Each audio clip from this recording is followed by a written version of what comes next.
Welcome to Haunted Talks, the official podcast of The Haunted Walk, offering ghost tours and paranormal adventures in Kingston, Ottawa, and Toronto, Ontario, and online experiences to anyone in this mortal realm. My name is Jim Dean. I am the creative director, and it is my privilege to be your haunted host for this episode.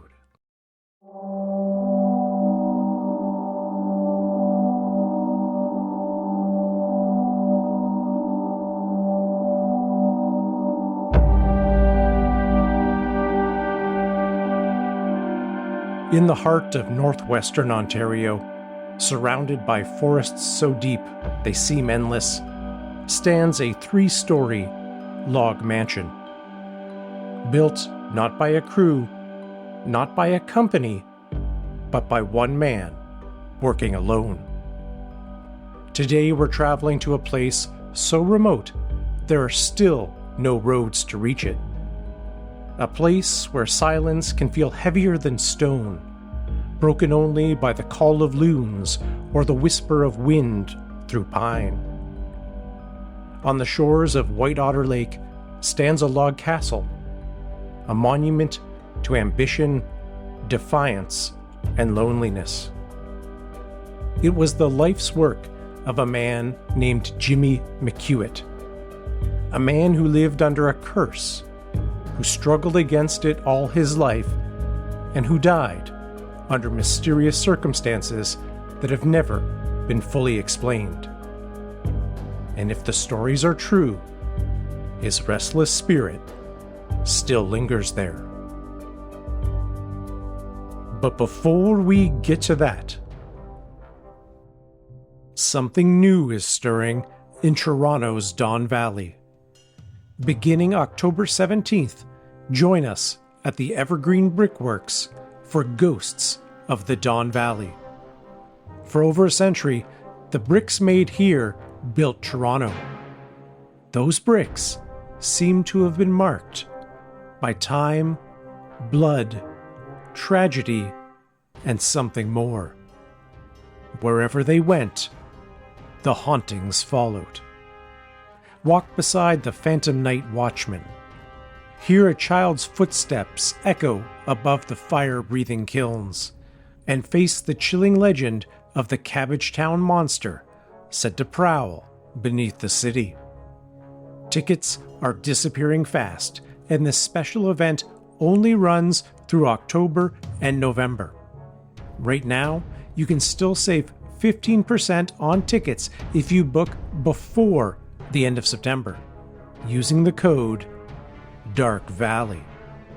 When we hit October, the offer will be gone, and the tickets may be too. And don't forget, our haunted adventures continue in Ottawa and Kingston, from eerie cemeteries to historic steamships. This is the season to join us for a night of fun, thrills, and chills with your booze and besties. It's our favorite time of the year, and we'd love for you to join us in our celebration of all things spooky. Book now at hauntedwalk.com and follow us on Instagram, Facebook, TikTok, and Blue Sky. We're at Haunted Walk everywhere.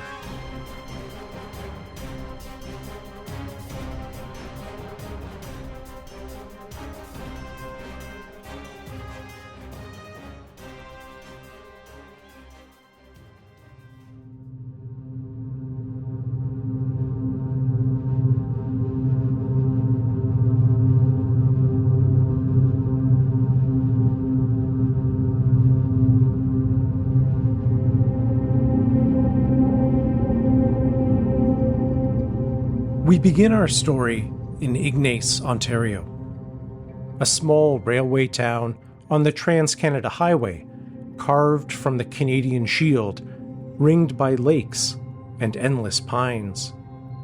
Even today, it's a place that feels remote.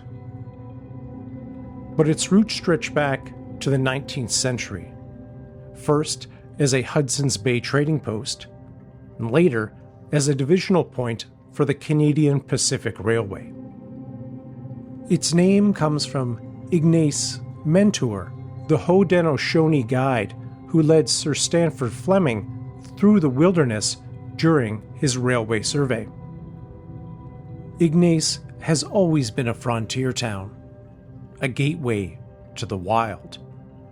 Fishermen and hunters still flock there, setting out with outfitters into forests and lakes that sprawl in every direction.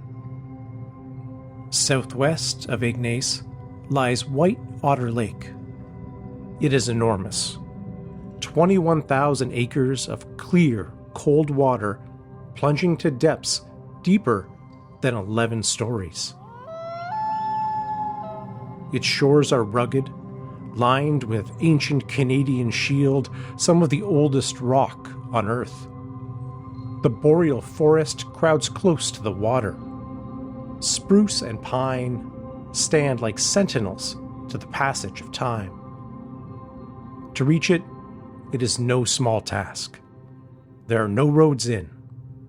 In the summer, you must paddle in, carrying your canoe across as many as 15 portages. Or you can fly in by float plane, skimming down onto the mirrored water. In winter, you come by snowmobile across frozen trails. Today, it's part of the Turtle River White Otter Provincial Park, an unstaffed backcountry area with campsites, docks, and boat launches. The lake is layered with history. Indigenous peoples left pictographs painted on its cliffs. In the 1940s, its remoteness was useful enough to hide a prisoner of war camp. It's a place, while remote and sparsely populated, seems to collect stories like driftwood. And on its north shore stands a building that looks impossibly out of place. A 3-story mansion, complete with a 4-story tower. Locals call it White Otter Castle. To understand why it was built, you have to understand the man behind it and the words that haunted him. James Alexander McOuat, though many called him Jimmy, or simply the Hermit of White Otter Lake, was born in Quebec in 1855. He was the youngest son of Scottish immigrants, raised with the stern work ethic of his farming family. He was a man of contradictions. By all accounts, he was clever and good with his hands, could build, farm, and trap. He worked the land well, and at one point owned multiple farms on good Ontario soil. He was respected in his community and even served on the school board. But he was also unlucky and deeply, painfully alone. One of the defining moments of his youth was a curse. As a boy in the Ottawa Valley, Jimmy was caught up in a moment of mischief. A neighbor, an old blacksmith, was struck by a turnip or corn cob thrown by a child. The man spun around and, assuming Jimmy to be the culprit, snarled the words that Jimmy would never forget. "You'll never do no good. You'll amount to nothing and die in a shack."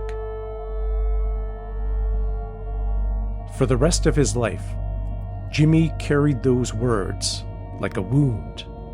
They became his shadow. At 31, Jimmy was still searching for a wife. In 1887, he wrote a letter to his neighbor. It reads like something between a business proposal and a lonely man's plea. "I want you to get me a woman, rather a wife, Well, I want you to get me a good one. Remember, you'll have to live alongside of her. I have not too much learning, but I have morality and character to make up. I would like a girl under 27. Not too thundering big, brought up on a farm. Her hair may be any color, but fiery red. Just imagine writing such a letter. Perhaps surprisingly, a potential bride was found. Jane Gibson of Clifford, Ontario.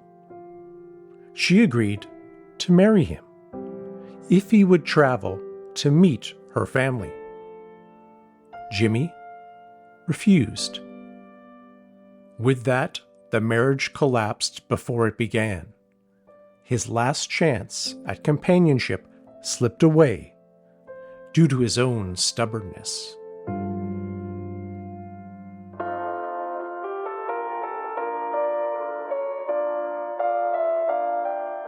Later, he also tried his luck at fortune hunting.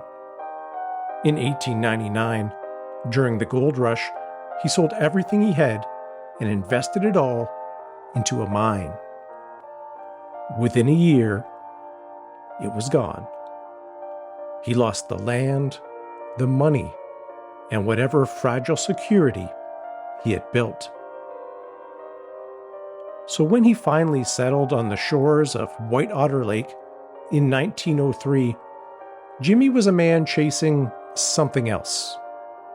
Redemption, perhaps? Defiance, maybe? Way to silence the curse that continued to haunt him.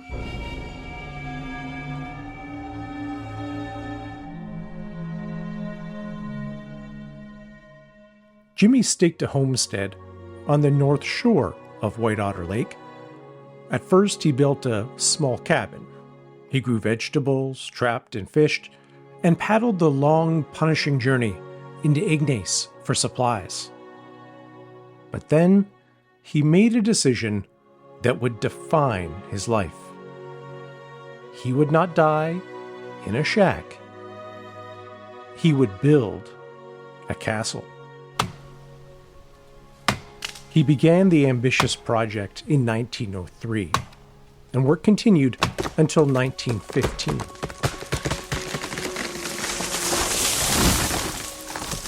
He felled red pines within a few hundred yards of the site, cut them to an average of 37 feet, hewed and dovetailed them by hand. With block and tackle and a homemade winch, he muscled the timbers that could weigh as much as 1,600 pounds into place. No horses, no crew, no machines. Just one man, late in his 50s and early 60s, defying the forest and gravity itself. With every lift, it was almost like he was pushing back the words that had followed him since boyhood. Slowly, a log mansion rose. 3 full stories capped with a 4-story lookout tower. 26 windows, hauled across 15 portages, a broad porch wrapped round. Steep stairs led up to the high rooms where the tall windows gaped open over the endless wilderness. Visitors were astonished. "What do you think of my home?" Jimmy would playfully ask. "You'd never call that a shack, would you?" But the loneliness still clung to him. One visitor noticed the rows of bunk beds in the great hall and asked who they were for. Jimmy replied, "Oh, when I get married, my wife is going to have lots of company coming here." By then, he was more than 60 years old. He had quirks. Children remembered him as kind, but with a strange sense of humor. Sometimes he gave them candy sprinkled with sand. When they complained, he told them it was good for their teeth. No one could tell if he was joking. He even offered his castle to the government during the First World War, proposing it as a convalescent home for wounded soldiers. That offer was declined. But not everyone saw the castle as a marvel. The Shevlin Clark Logging Company raised water levels by piling logs into the lake as they cut through the woods, threatening to flood his land. Jimmy sent increasingly desperate letters to the lands department, begging for a copy of a legal deed. "They're on my back," he wrote, protesting the invasion on his solitude and his castle. Yet despite his quarrels, his eccentricities, and his solitude, Jimmy had done it. He had built something magnificent. A wilderness castle, his defiance against the curse.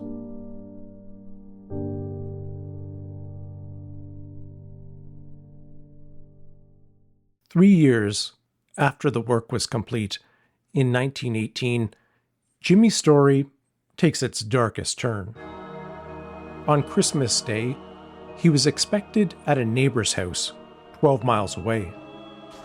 When he failed to arrive, the neighbor strapped on snowshoes and made the long trek to White Otter Castle. What he found was unsettling. The castle was empty. Pails of water inside were frozen solid, showing no one had been there for weeks. And Jimmy? It was like he had vanished.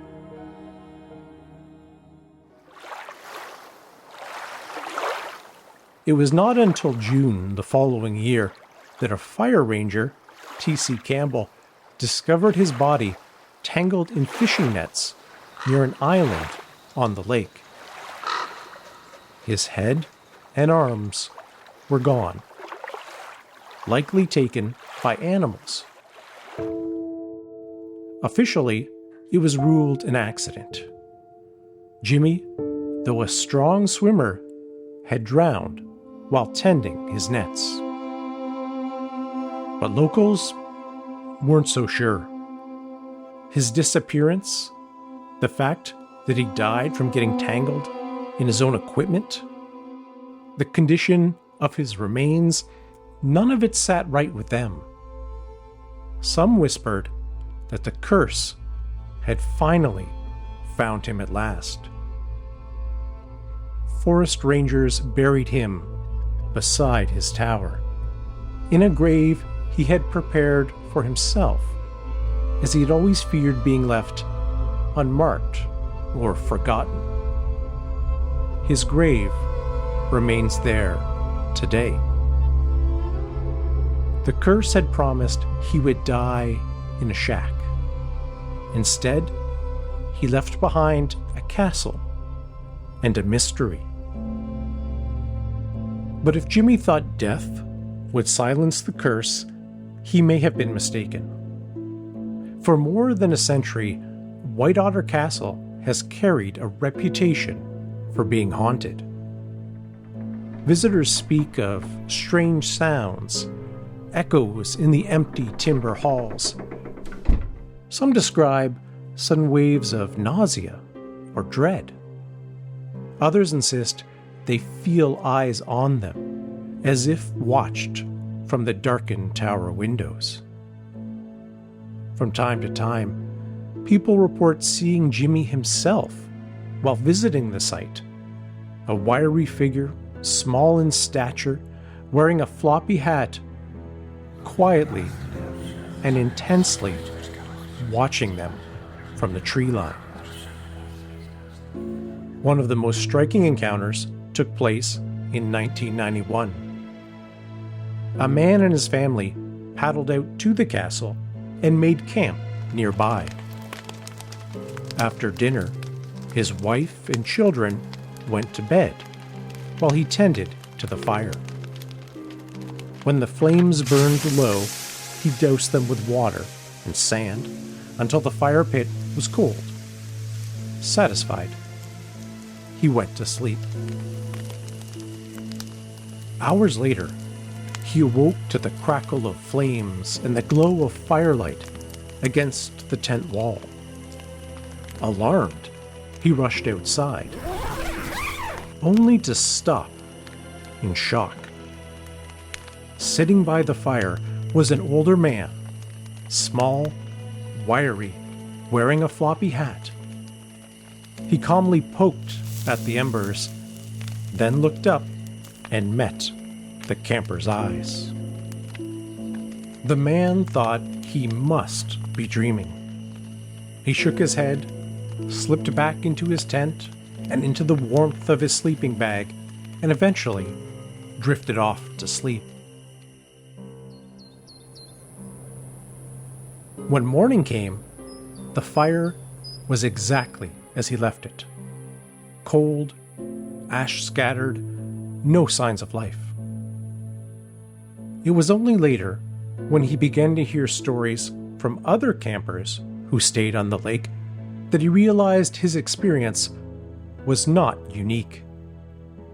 Many told the exact same kind of story. I had a real tingle shoot up my back.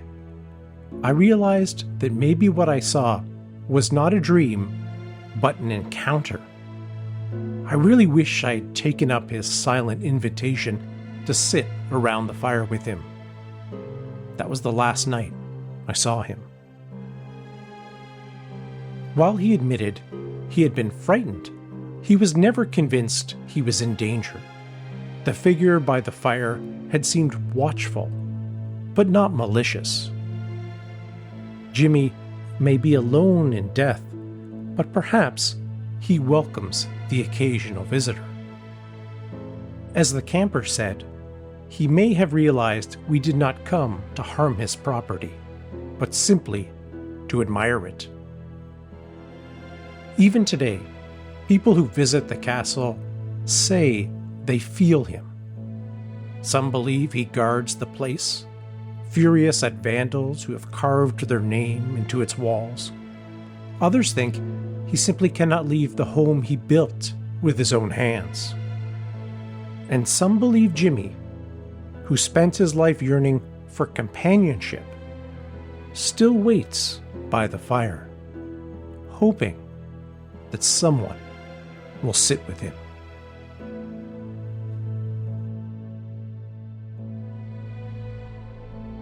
Today, White Otter Castle still stands. Thanks to dedicated volunteers, it has been restored more than once, surviving vandals, weather, and time. Visitors who make the long journey still marvel at it, still run their hands over the dovetailed logs placed there by Jimmy's weathered hands. But the journey to reach it is as difficult as ever. No roads, no easy paths, only canoes, float planes, or snowmobiles. Whether you believe in the paranormal or not, there's no denying that White Otter Castle holds a kind of magic. Not the glittering kind, but the haunting kind. The kind that makes you wonder what drives a person, alone, into the wilderness to build an impossible castle against time, fate, and death itself. So if you ever find yourself on White Otter Lake, and night falls, and you feel that you are not alone, perhaps it is Jimmy, still asking, with quiet defiance, would you call this a shack?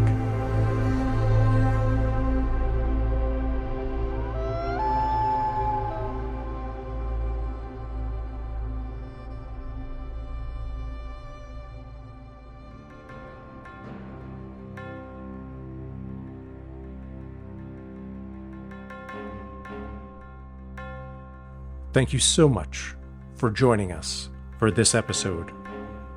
For information and tickets for all of our spooky season adventures, including our new tour, Ghosts of the Don Valley, please visit our website, hauntedwalk.com. Don't forget to use the Haunted Talks promo code at checkout, Haunted Talks, all one word, to save 15% on most ghost tour tickets. We'd love to connect with you on Facebook, Instagram, TikTok, and Blue Sky, all at Haunted Walk, and we would really appreciate it if you follow, rate, and review the show wherever you listen. And during the spooky season, if you know someone who just needs to hear a great ghost story, we hope you'll recommend us. As always, a special thanks to our hardworking Haunted Talks team, including Michelle Dennis, who researched and edited this episode. Until we meet again in the deep, dark woods of Northern Ontario or somewhere else, sweet dreams.